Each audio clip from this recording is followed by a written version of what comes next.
গরমে সুস্থ থাকতে দিনে কতটুকু পানি পান করবেন? তীব্র রোদ আর প্রচণ্ড গরমে অতিষ্ঠ হয়ে পড়েছে জনজীবন। ঘরে বাইরে কোথাও শান্তি নেই। গরমের কারণে সবাই ঘামছে।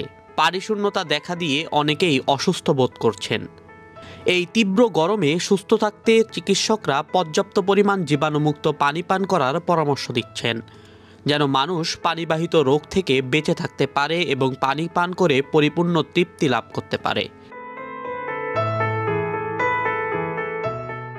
গরমে শরীরের তাপমাত্রাকে স্বাভাবিকের গণ্ডিতেই আটকে রাখে পানি।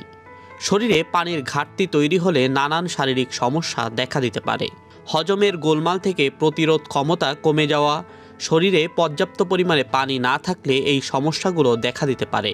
পুষ্টিবিদদের মতে আপনার ওজনের উপর নির্ভর করে দিনে ঠিক কতটা পরিমাণ পানি পান করবেন। এক ব্যক্তি যার ওজন ৮০ কেজি, তাকে ৬০ কেজি ওজনের কারো তুলনায় বেশি পানি পান করতে হবে। আপনার মোট ওজনকে ৩০ দিয়ে ভাগ করুন। ভাগের ফলাফলই বলে দেবে আপনার আদতে ঠিক কতটা পরিমাণ পানি খাওয়া উচিত।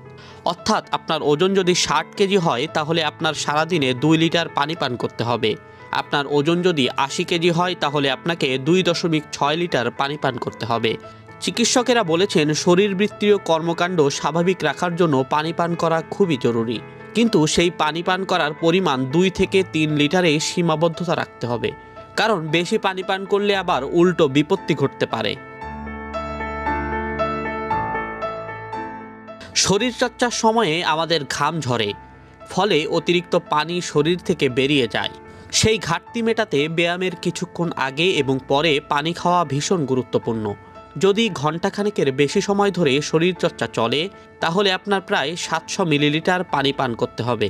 কিডনির অসুখ, হার্টের অসুখ এবং লিভারের অসুখ থাকলে হুট করে পানি পান বাড়াবেন না, বরং পানি পান বাড়ানোর আগে যত দ্রুত সম্ভব চিকিৎসকের পরামর্শ নিন।